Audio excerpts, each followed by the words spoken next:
So I always get really frustrated with this. I like to offer people anonymity, and yet your name's at the bottom of the screen. So Hi, Nick. would you like to introduce yourself?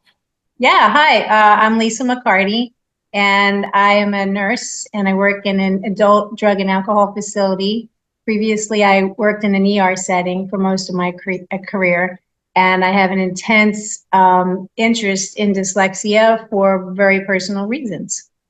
Okay. And would you like to say what those reasons are? You don't have to. Sure. So my family, I have two sons that are dyslexic. It was very obvious that my youngest son was dyslexic, except we didn't really understand that when he was younger.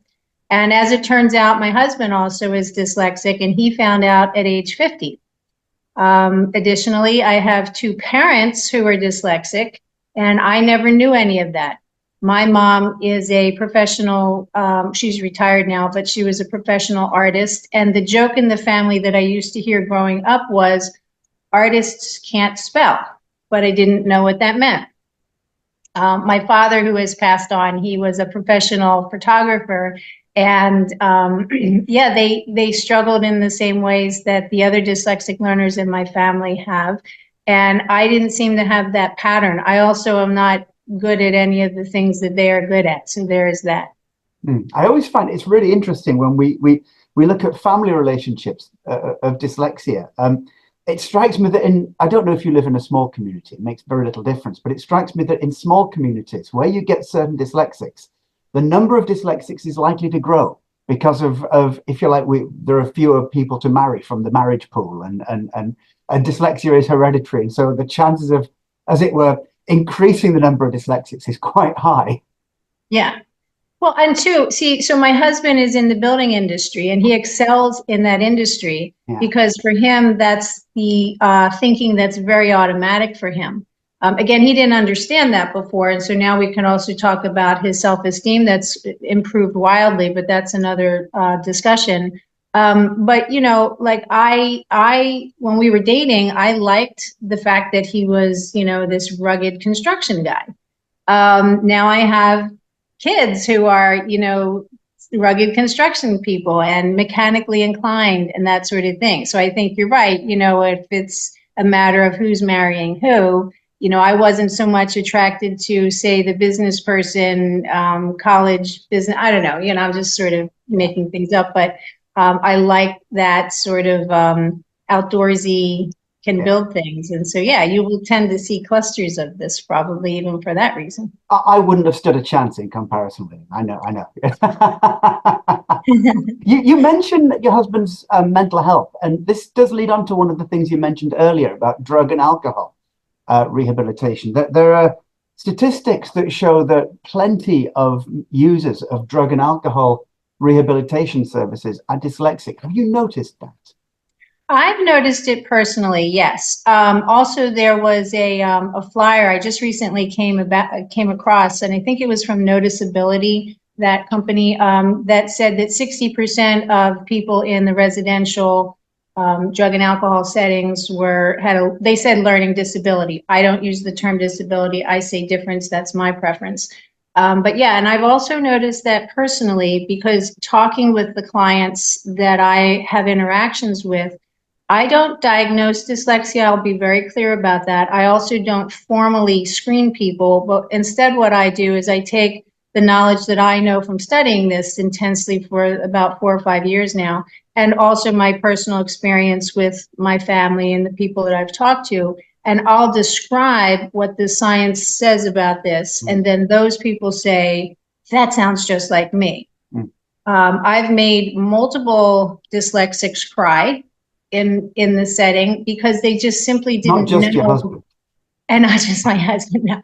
And it's powerful. It's emotional and it's powerful because these people are coming to us in my center and they feel broken, you know, for other reasons, not just because of that. But when you bring this up, but you bring it up in a way that's like explaining why certain things were less automatic, and then explaining why here's the strengths that you might have noticed.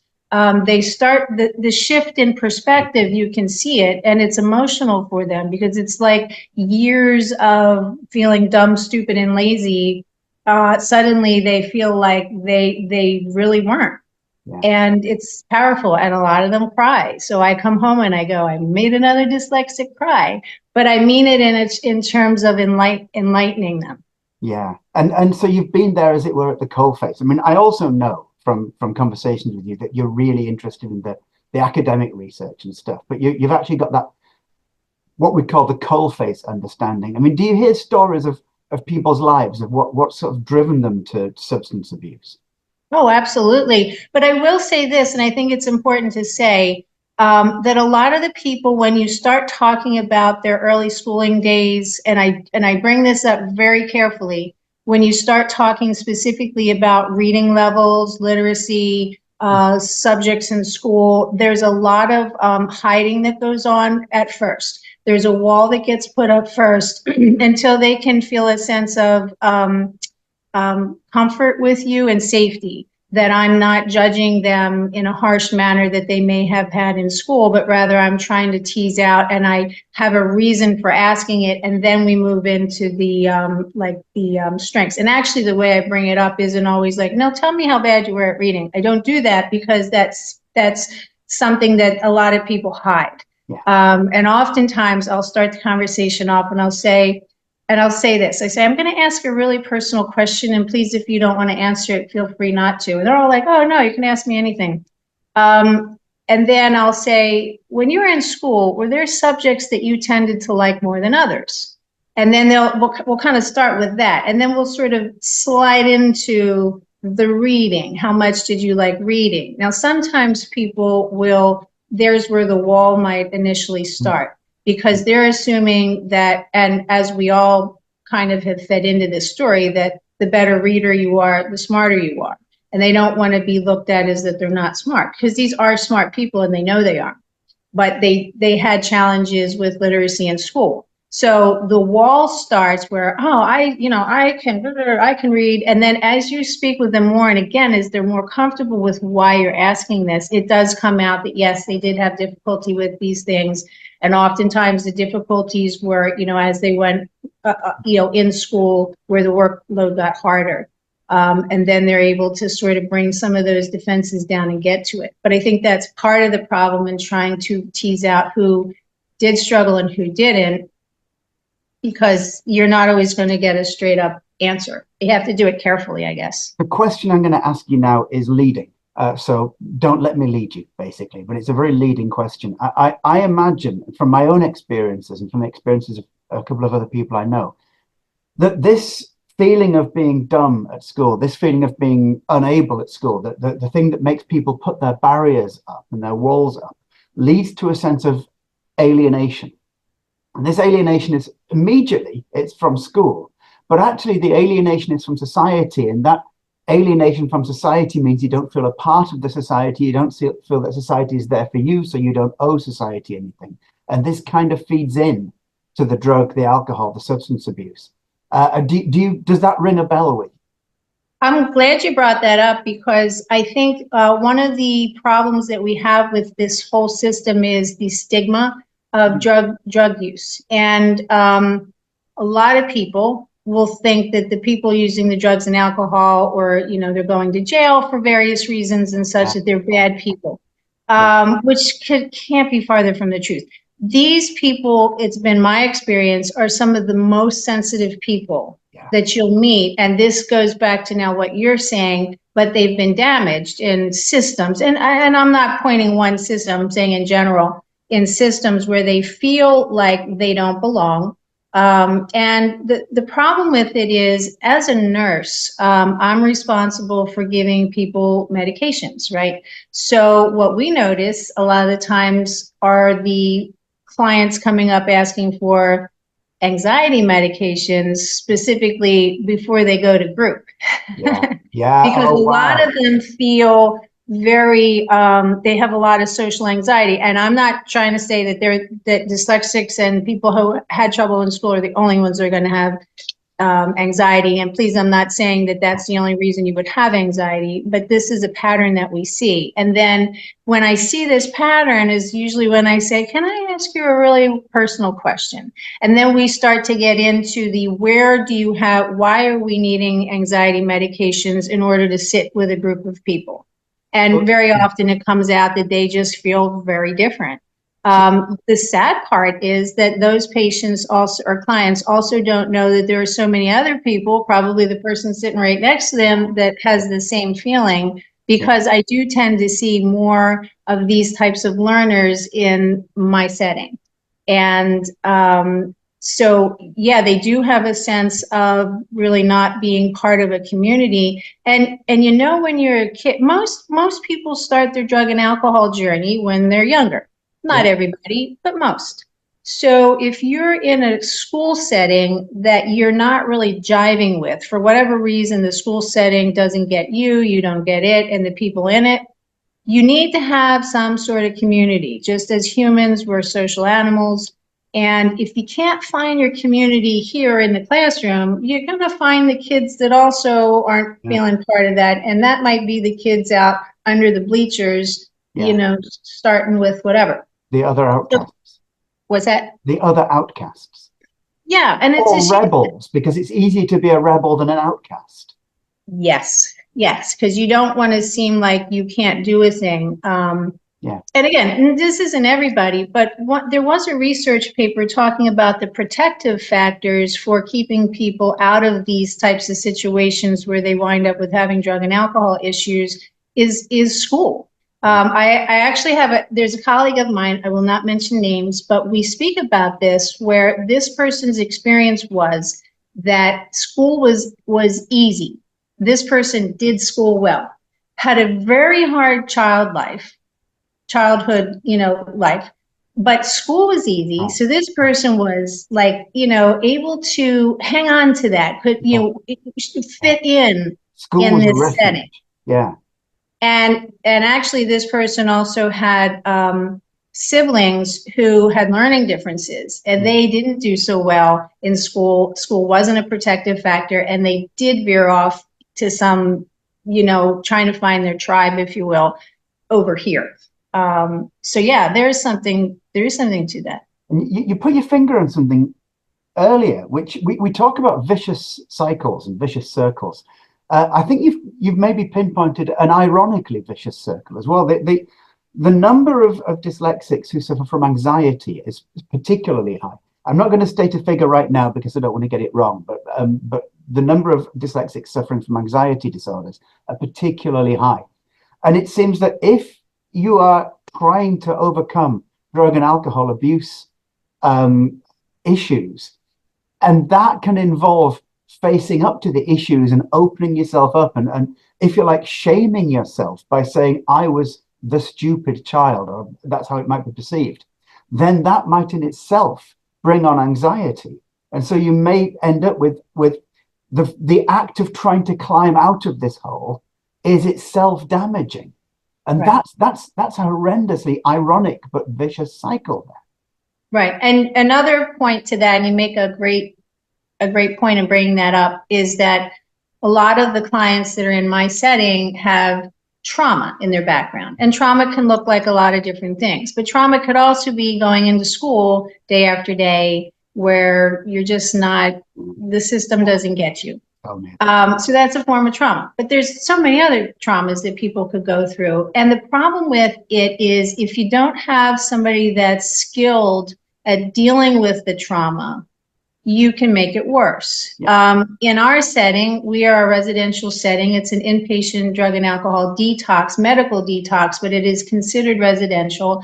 And these clients aren't going to stay with us for long term. So the thinking is, well, we're not going to be able to unpack everybody's trauma because you can start to unpack it and then you're not going to be able to put it back together again before they go. You can actually do more damage.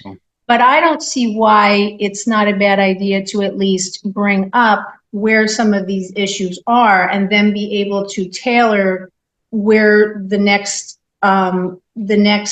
service should come from. and then go with that. But we don't tend to bring these things up, especially when it comes to learning differences. I'm one of the admission nurses, so I get to read through all the paperwork before they come in.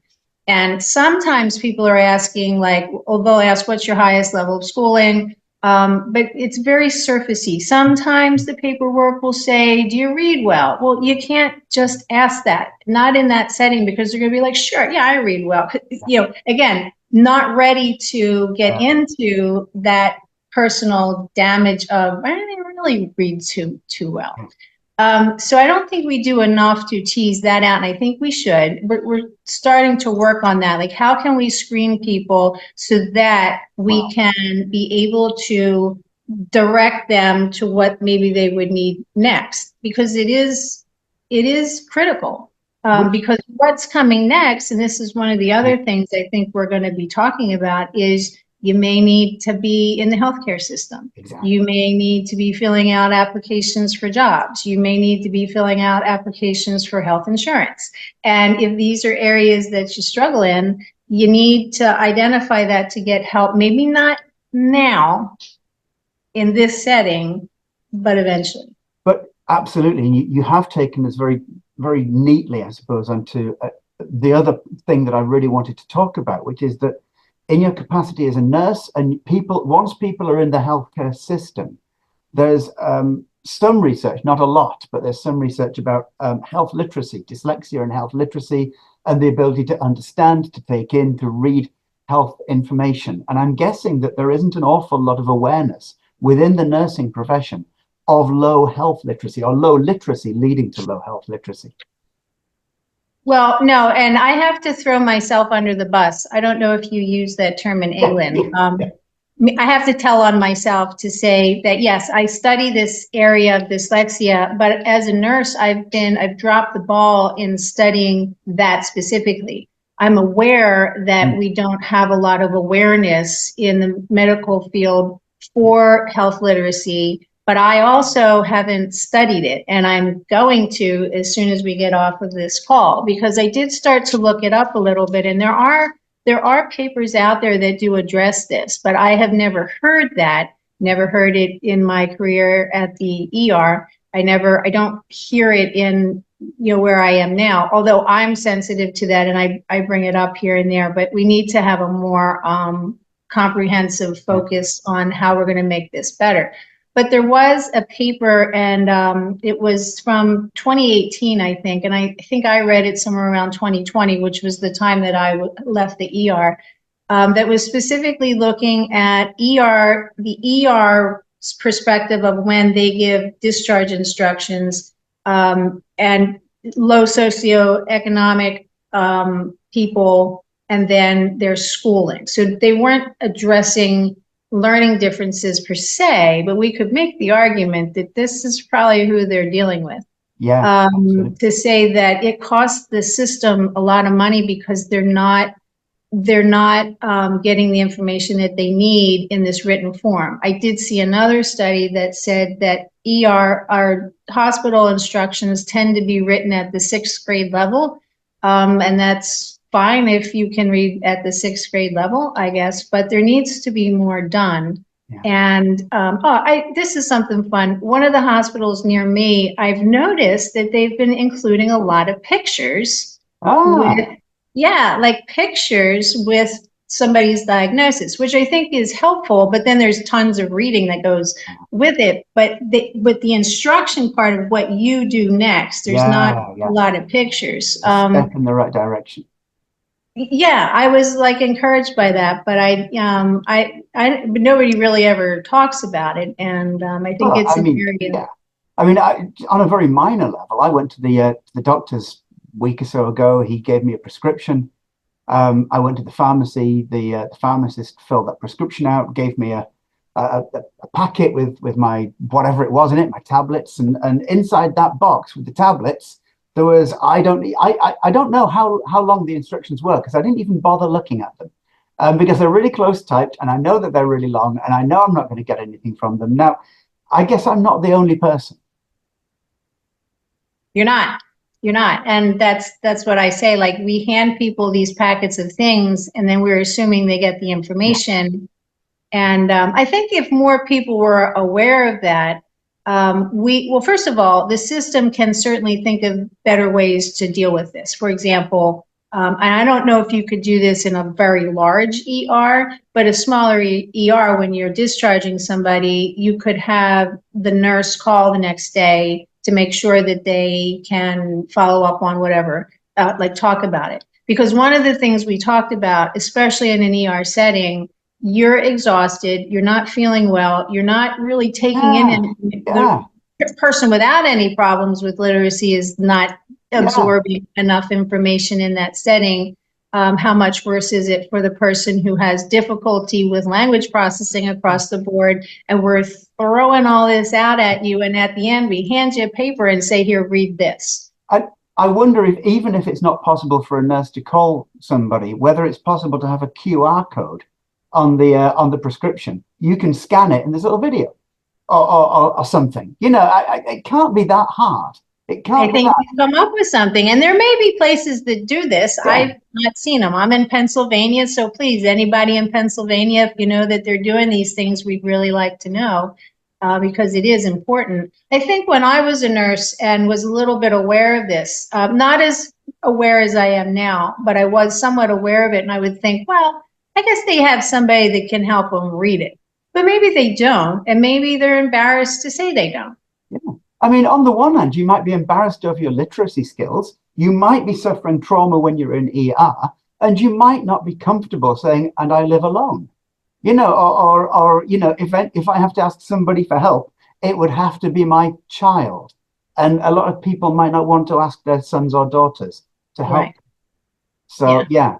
Well, I think one of the solutions, at least to that part, is exactly what we're doing, and the dyslexia awareness, but not just dyslexia awareness with where are the weaknesses, but where are the strengths, so that people can really lean into this, not just be embarrassed by it, but say, hey, wait a second. Yeah. You know, I have the type of thinking brain that finds these things more automatic, those things less automatic, but it doesn't mean that I'm a lesser part of society. In fact, I would argue oftentimes they're more important, you know, for certain skills, and we need to have them. We have a new prime minister. So for people who don't know, we're recording this in 2024, middle of 2024. And in Britain, we have a new prime minister. And the new prime minister, rightly or wrongly, for good or for ill, has said he wants to reform the National Health Service. It seems that one of the things you can do to save the National Health Service money is to stop throwing it away on inappropriate instructions. Do you mean, do you mean like where people come back into the system? Yeah, where people come back into the system, or where you're spending money on drugs, or steroids, or whatever it is you're spending money on, and people aren't following the instructions, not through any fault of their own, but they're not following the instructions, and therefore the expensive drugs, the expensive steroids, the expensive antivirals you're giving people aren't actually working, and the health service still has to deal with them. So it's essentially creating its own black hole, whereas a little bit of thought beforehand can save that. I think you hit a point too. When dollars are involved, then things start moving. I'm going to find there's a little quote, and I forget where it's from, but it says, when patients lack basic reading skills, it can impact the healthcare system to the tune of $100 billion annually. Wow. And then it was also talking about, and it estimated that the portion of population that can't read costs the nation $225 billion each year. So just across the board in anything. First, we're talking about the healthcare system, and then everywhere. Like, once you start looking at the money of that, because people think, well, what does that have to do with me? Why do I have to know what dyslexia is? You should know, because you're walking amongst people. It could be you yourself. And it is costing a lot of money because people aren't getting what they need, and we're wasting a lot of resources. Yeah.